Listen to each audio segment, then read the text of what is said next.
Hi friends, வணக்கம். Welcome to our channel அனுபவம் புதுமை. பொதுவாக பார்த்தீங்கன்னா, மனிதனாக பிறந்த எல்லாருக்குமே கவலை என்பது வாழ்க்கையில் இருக்கதாங்க செய்யும். கவலை இல்லாத மனிதன் இருக்கவே முடியாது. எல்லாருக்குமே, மனித இனம் எல்லாருக்குமே கவலை என்ற ஒரு வார்த்தை இல்லாத வாழ்க்கையே இருக்க முடியாதுங்க.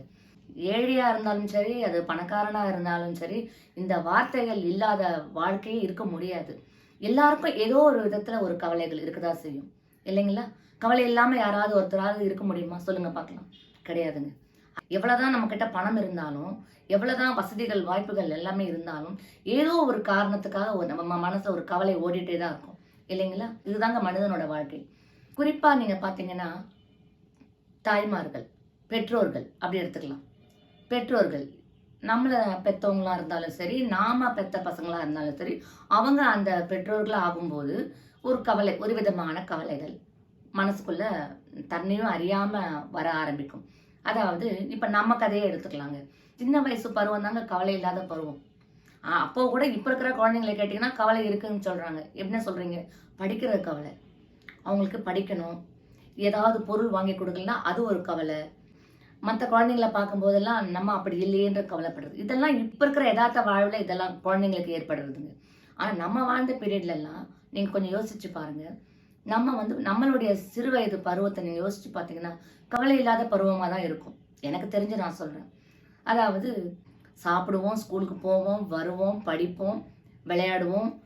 இப்படிதான் நம்மளுடைய பொழுதுகள்லாம் போயிட்டு இருந்தது, இல்லைங்களா? நம்ம ரொம்ப அடுத்தவங்களை பார்த்து அது வேணும் இது வேணும் கேட்ட மாதிரி இருந்திருக்காது. நமக்கு தெரிஞ்சு நான் சொல்றேன்.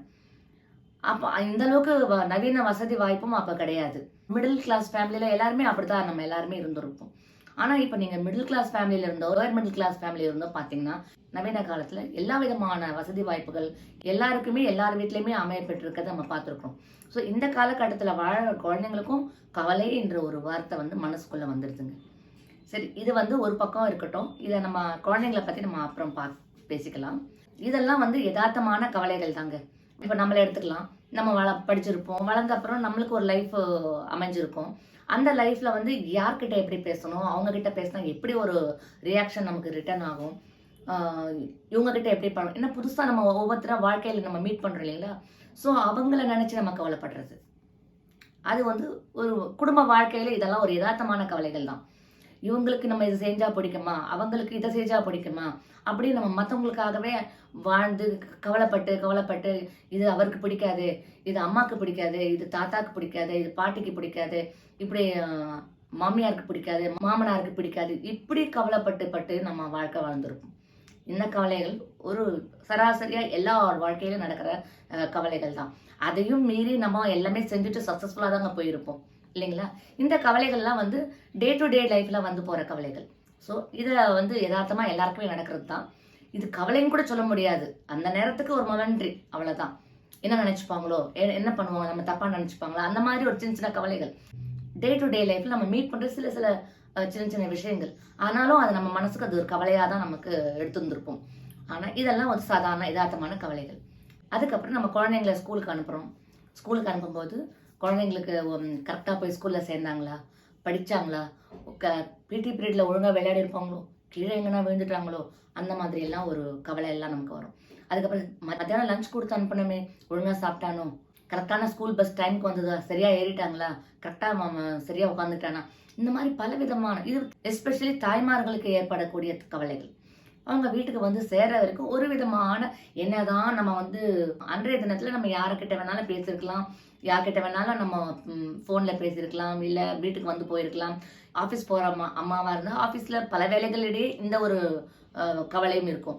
வீட்டில் இருக்கிற அம்மாவா இருந்தாக்கா எல்லா வேலைகளையும் செஞ்சுட்டு அதுலேயும் ஒரு மூலையில ஒரு கவலை இருந்துட்டு இருக்கும் குழந்தைங்களை பற்றி. ஸோ அவங்க வீடை சேர்ற வரைக்கும் அவங்களுக்கு அந்த கவலைகள் இருந்துட்டு தான் இருக்கும். அதே போல் ஹஸ்பண்ட் வெளியில் வேலைக்கு போனாலும் அவங்க கரெக்டாக போனாங்களா, கரெக்டாக ரீச் ஆயிட்டாங்களா, அவங்களுக்கு இதே மாதிரி தான். அவங்கள வீட்டுக்கு வர வரைக்கும் அவங்கள பற்றின ஒரு நினைப்பு, ஒரு கவலை இருக்கதான் செய்யும். இதெல்லாம் ஒரு சாதாரண பெண்ணுக்கு மட்டும்தான் இந்த கவலைகள்லாம் இருக்கு, தாய்மைக்கு மட்டும்தான் இந்த கவலைகள் இருக்கு அப்படின்னு நம்ம சொல்ல முடியாதுங்க. பெற்றோர்கள் ஆகிய இரு பாலருக்குமே இந்த கவலைகள் இருக்கதான் செய்யும். அப்பாவை எடுத்துக்கிட்டீங்கனாலும் அப்பாவுக்கும் வண்டி ஓட்டிட்டு போகும்போது தான் பிள்ளைய பற்றி நினச்சிட்டு தான் போவான். வீட்டில் அவ கரெக்டாக இருக்கா, எல்லாமே கரெக்டாக இருக்கா, ஒய்ஃபை பற்றி இன்னைக்கு கேஸ் சிலிண்டர் கரெக்டாக மாட்டிடுவாளோ, கேஸ் நேற்றே தீர்ந்து போச்சு சொன்னாலே இன்னைக்கு கரெக்டாக நியூ கேஸ் சிலிண்டர் கரெக்டாக மாட்டிடுவாளோ அப்படின்ற ஒரு சின்ன கவலைகள் அவங்களுக்குள்ளே இருக்க தான் செய்யும். இந்த மாதிரி பலவிதமான கவலைகள் ஒரு குடும்பத்தில் இருக்கிறவங்களுக்கு ஒவ்வொருத்தருக்கும் ஒவ்வொரு விதமான கவலைகள் இருக்க தான் செய்யும். இதெல்லாம் வந்து ஒரு நியாயமான டே டு டே லைஃப்ல நடக்கின்ற ஒரு நிகழ்வுல நடக்கின்ற கவலைகளுங்க. இதை வந்து நம்மளாதான் இதுல இருந்து நம்ம வெளியில வரதுக்கு ட்ரை பண்ணணும். ஸோ இந்த கவலைகள் ஒரு பக்கம் இருக்கட்டும். அதுக்கப்புறம் குழந்தைங்க படிச்சு காலேஜ் போய் அவங்களுக்குன்னு வாழ்க்கை ஒன்று அமைச்சு வேலைக்கு போய் அவங்களுக்குன்னு வாழ்க்கை அமைச்சு கொடுத்துட்ட பிறகு நம்ம என்ன பண்றோம், அப்பாடா நம்ம வேலை முடிஞ்சது, நம்ம கவலை தீர்ந்தது நம்ம நினைக்கிறோம். ஆனாலும் நம்ம கவலைகள் தீர்கின்றதா? இல்லைங்க. நம்ம கவலைகள் இன்னும் அதிகமாக தான் தொடர செய்யுது. அவங்க நல்லா இருக்காங்களா, அவங்க ஹஸ்பண்ட் ஒய்ஃப் அவங்களுக்குள்ள நல்லா சுமூகமாக வாழ்க்கை போயின்னு இருக்கா, எந்த பிரச்சனை இல்லாமல் வாழறாங்களா அப்படின்னு அவங்களுக்கு அதே ஒரு பேர குழந்தையோ பேர பசங்களோ இருந்துட்டா வச்சுக்கோங்க, அவங்கள பற்றியும் நினைப்போம். அதாவது அந்த குழந்தைங்களுக்கு 2 பேருக்கும் கவனிக்க டைம் இருக்கா, அவங்க 2 பேரும் நல்லா பார்த்துக்கிறாங்களா, குழந்தைங்க நல்லா இருக்கா. ஸோ கவலைகள் இருக்க இருக்க இருக்க இருக்க பெருகிக்கிட்டே தான் போதே தவிர குறையிற மாதிரியே இல்லைங்க, இல்லைங்களா? ஸோ அதனால தான் நான் சொன்னேன், கவலை இல்லாத பருவம் வந்து சிறு வயசு பருவம் தான் கவலை இல்லாத பருவம். அதாவது நாம வாழ்ந்த சிறு வயசு பருவம். இப்ப இருக்கிற ஜென்ரேஷன்ல அவங்களுக்கும் கவலைகள் இருக்கு அப்படின்ற மாதிரி தான் பரவலா பேசப்பட்டு வருகிறது. ஸோ இந்த மாதிரி நம்ம கவலைகள் வந்து மேலும் மேலும் தொடர்ந்து தான் அதிகரிச்சு தான் போதே தவிர குறையிற மாதிரியே இல்லை. கவலைகள் அப்பா எல்லா கடமையும் முடிச்சிட்டோம் அப்படின்னு நம்மளால உட்கார முடியுதுங்களா? இல்லை, இல்லைங்களா? இது இந்த மாதிரி கவலைகள் அதிகரிக்க தான் செய்யுது. இதோட கூட நம்மளுக்கு வயசாகிட்டே வருது. இதோட கூட நமக்கு வயசாகிட்டே வருது இல்லைங்களா? அதை நம்ம மறந்தே போயிடுறோம். வயசாகும்போது எப்ப நமக்கு வயசாகுதுன்னு தெரிய வருது, நமக்கு உடல்நிலை சரியில்லாத போதுதான் நமக்கும் வயசாகிறதுன்றது நமக்கு தெரிய வருது. ஒரு தலை சுத்துற மாதிரி இருக்கும், சரி ஏதோ உடம்புக்குள்ள ஏதோ ஒன்று பண்ணுது, பிளட் டெஸ்ட் எடுத்தா சுகர் இருக்கலாம், பிபி இருக்கலாம். ஸோ இந்த மாதிரி சின்ன சின்ன விஷயங்கள்ல நம்ம உடல்நிலையை பற்றி நமக்கு தெரிய வரும். இந்த கவலைகள் எல்லாம் வர ஆரம்பிக்கும் போது இது வந்து வயது சம்பந்தப்பட்ட நோய்கள் அப்படின்னுட்டு நம்ம எத்தனை பேர் எடுத்துக்கிறோங்க? இல்லை, இல்லைங்களா? அதை வந்து நம்ம ஒரு சின்னதா ஒரு தலைவலி வந்தா கூட இது பிரெயின் டூமரா இருக்குமோ அப்படின்னு நம்ம கவலைப்படுறோம். சின்னதா ஒரு அசிடிட்டி ப்ராப்ளம், ஒரு வயிறு சம்மந்தப்பட்ட பிரச்சனை வந்தா இது வேற ஸ்டமக்ல என்ன பிரச்சனையும், அது சாதாரண இன்டைஜஷனாக தான் இருக்கும். ஆனா நமக்கு மனசுக்குள்ள ஒரு இது நம்ம மனசுக்குள்ள ஒரு போராட்டம், ஒரு கவலை, இது வேற விதமா எதனா இருக்கும். ஏன்னா நம்ம நிறைய யூடியூப்ல பாக்குறோம் இல்லைங்களா, இந்த நோய் அந்த நோய். யூடியூப்ல திறந்தாலே எல்லாத்துக்குமே ஒரு நோய் அறிகுறிகள், இந்த நோய் அறிகுறிகள்னு போடுறாங்க பாருங்க. இந்த மாதிரி அறிகுறிகள்லாம் இருந்தாக்கா இந்த நோயாக தான் இருக்கும் அப்படின்னு ஒரு லிஸ்ட் கொடுக்குறாங்க பாருங்க. அதுல சின்னதா நம்மளுக்கு ஒரு சின்ன மயக்கமோ ஒரு நெஞ்சு எரிச்சலோ ஒரு பதட்டமோ வந்துட்டுதுன்னா நம்ம உடனே அங்க ரிலேட் பண்ணி பாக்குறோம். ஐயோ யூடியூப்ல சொன்னாங்களே, ஒருவேளை அதுதான் இதுவோ அப்படின்ற மாதிரிலாம் நம்ம மனசுக்குள்ள கவலைகள் பின்ன ஆரம்பிச்சிடுது இல்லைங்களா? அது சாதாரணமா தலைவலியா கூட இருக்கலாம். சாதாரண ஒரு சுகருங்கிறதெல்லாம் இப்போ வந்து டிசீஸே கிடையாது, டிசார்டர், ஹெரிடிட்டி வைஸ் வருதுங்கிறாங்க. மேபி நம்ம சின்ன வயசுல உணவு பழக்கங்கள் எப்படி இருந்ததோ அதுக்கேற்ற போல நம்மளுக்கு இதெல்லாம் சகஜம்தான். இந்த வயசுக்கு மேல இந்த வியாதி வராதுன்றதுல சகஜமான வியாதி கிடையாது, ஒரு டிசார்டர் அப்படின்னு சொல்றாங்க.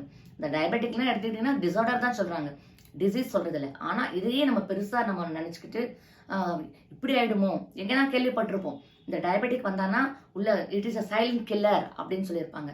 அதை சம்பந்தப்பட்டதெல்லாம் நம்ம உடனே கூகுள் பண்ணி பார்ப்போம். கூகுள் பண்ணி பார்த்தா அதில் வரிசையா சில விஷயங்கள்லாம் கொடுத்துருப்பாங்க. இந்த மாதிரி கூகுளை பார்த்து பார்த்து பார்த்து நம்ம வந்து கவலைகளை அதிகரிச்சுக்கிறோம். நம்ம கவலைகளை கற்பனையில கொண்டு போய் விட்டுறோம், கற்பனை பண்ணிக்கிறோம். இதுவா இருக்குமோ, இந்த வியாதியா இருக்குமோ, அந்த வியாதியா இருக்குமோ சொல்லிட்டு கவலைகளை அதிகரிச்சுக்கிறோம். நம்மளே கற்பனை பண்ணிக்கிட்டு கற்பனை கவலைகளை உருவாக்கிக்கிறோங்க. இது கூடாது அப்படிங்கிறத என்னுடைய சின்ன சஜஷன். நம்ம கவலைகள் வந்து நம்மளை சுற்றி இருக்கிறவங்கள பத்தி ஒரு கவலைகள் இருக்கதான் செய்யுது. அந்த கவலைகளை வந்து அந்த கவலைகளே நமக்கு அதிகமாக தான் இருக்கும்.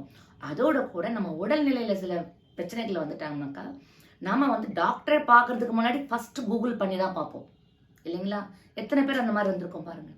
கூகுள் தான் நமக்கு டாக்டர். பாதி டாக்டர் வந்து கூகுள் தான் நமக்கு டாக்டர். உடனே அதை கூகுள் பண்ணி பார்த்து இதுவா இருக்குமோ அதுவா இருக்குமோ நினைச்சு கவலைகளை நம்ம வந்து கற்பனை பண்ணிக்கிறோம். இதுதான் கற்பனை கவலைகள். சரிங்க, அப்படியே சுகர் வந்துடுச்சு, வந்தா என்ன பண்ணணும்? அதுக்காக கவலைப்பட்டுட்டே உட்காந்துருக்க முடியுமா? அதுக்கு அடுத்தது என்ன ஸ்டெப்னு பார்க்கணும். அதுக்கு உணவு முறைகள், லைஃப் ஸ்டைல் சேஞ்ச் பண்ணிக்கணும். அதுக்கு சில விஷயமா டாக்டர் அணுகி அவங்க என்ன சொல்றாங்க அதை ஃபாலோ பண்ணிட்டு போகணும். அதுக்கு ஒரு தீர்வு காண்றதுக்கு தான் நம்ம அடுத்த ஸ்டெப் போகணுமே தவிர, அதை விட்டுட்டு நம்ம கவலைப்பட்டுக்கிட்டே உட்காந்துருந்தோம்னா என்ன ஆகும்? நம்மளுடைய உடல் உபாதைகள் அதிகமாக தான் போயிட்டு இருக்கும் இல்லைங்களா? அதே போல தான் பிபி, எந்த விஷயமா இருந்தாலும், உடல் சம்பந்தப்பட்ட எந்த விஷயமாக இருந்தாலும் சரி, தயவு செய்து கூகுள் பண்ணி பார்த்து, அதே டாக்டர், கூகுள் தான் டாக்டர் நினைச்சிட்டு நீங்களாவே கற்பனை கவலைகளை உருவாக்கிக்காதீங்க. சரியான மருத்துவரை பார்த்து அதுக்கேற்ற நீங்க ட்ரீட்மெண்ட் எடுத்துக்கிறது தான் பெட்டர். அதை விடுத்து இதுவா இருக்குமோ அதுவா உடனே நம்ம எல்லார்கிட்டையும் சொல்லிடுவோம் ஃபோன் பண்ணி, எனக்கு இதுவா இருக்கு, சுகர் ஜாஸ்தி இருக்கு, அது பிபி ஜாஸ்தி இருக்கு, ஒருவேளை எனக்கு அசிடிட்டி ப்ராப்ளம் ஜாஸ்தி, டைஜஷன், எனக்கு அந்த டெஸ்ட் பண்ண சொன்னாங்க, இந்த டெஸ்ட். நம்மளாவே எதுக்கு எல்லாத்தையும் இழுத்து போட்டுட்டு அந்த கவலைகளை பின்னிக்கணும் சொல்லுங்க பார்க்கலாம். ஸோ அதனால இந்த தலைப்பின் மூலமா நான் சொல்ல வர்றது, இப்போ வந்துடுச்சு, வந்துட்டாக்க நம்ம என்ன நம்ம கவலைப்படுறதால அது இல்லாம போயிட போதுங்களா? இல்லை இல்லைங்களா? அதுக்கேற்ற வாழ்வியலை நம்ம மாற்றி அமைக்கணும். அந்த வாழ்வு முறையை மாற்றி அமைச்சு அதுக்கு எப்படி நம்ம ஸ்டெப் எடுத்து நம்ம ட்ரீட்மெண்ட் போய் அதுக்கு நம்ம ஒரு தீர்வு காணணுமோ அதில் தான் நம்மளுடைய சக்ஸஸ் இருக்குது. அதை விட்டுட்டு நம்ம கவலைப்படுறதாலேயே நமக்கு வந்த வியாதி எல்லாம் மறைஞ்சு போயிடுங்களா? இல்லை இல்லைங்களா? ஸோ இது நம்ம கையில் தான் இருக்குது. இந்த கற்பனை கவலைகள் மாற்றி அமைக்கக்கூடிய விஷயம் வந்து நம்ம கையில் தான் இருக்குது. இது நம்ம மனசு சம்மந்தப்பட்ட விஷயம். ஸோ இதை நம்ம தான் ஓவர் கம் பண்ணுறதுக்கு ட்ரை பண்ணணும். அதுலேருந்து வெளியில் வர்றதுக்கு நம்ம ட்ரை பண்ணணும். அதே போல் நம்ம குழந்தைங்க நம்ம வளர்க்குற வரைக்கும் தாங்க நம்ம குழந்தைங்க. ஒன்ஸ் வளர்ந்து அவங்களோட லைஃப்னு போயிட்ட பிறகு அவங்க லைஃப்பை அவங்க பார்த்துப்பாங்க. அவங்கள நினச்சி நம்ம கவலைப்படுறத நம்ம வந்து தவிர்க்கணும். ஆனாலும் சில குடும்பங்களில் நடக்கிற விஷயங்களுக்கு நம்ம அப்படி தவிர்த்துட்டு போக முடியாது. சில குடும்பங்களில் நடக்கிற விஷயங்களுக்கு நம்ம வேலை முடிஞ்சது, என் கடமை முடிஞ்சது, அவ்வளோதான் சொல்லிட்டு நம்ம தவிர்த்துட்டு போக முடியாது. ஏன்னா நம்ம குழந்தைங்க, ஆஃப்டர் ஆல் அவங்க எல்லாம் நம்ம குழந்தைங்க. நாம சரியான பாதையில் அவங்கள அணுகி அவங்களுடைய எந்த ஒரு பிரச்சனைக்கும் நாம தீர்வு காண்றதுக்கு நமக்கு எல்லா உரிமையும் இருக்குங்க. பெற்றோர்களாகிய நமக்கு எல்லா உரிமையும் இருக்கு. மறுபடியும் நான் சொல்றேன், கவலைகள்ன்றது நாம அவங்கவுங்க எடுத்துக்க பக்குவம் தாங்க. ஸோ எந்த கவலைகளை நாம வந்து எந்த கவலையும் நம்ம மனசுல வச்சுக்க கூடாதுதான். பட் சில கவலைகள் வந்து தவிர்க்க முடியாதது. தவிர்க்க நம்ம பார்ப்போம், அதுக்கு என்ன வழின்றதை பார்ப்போம்.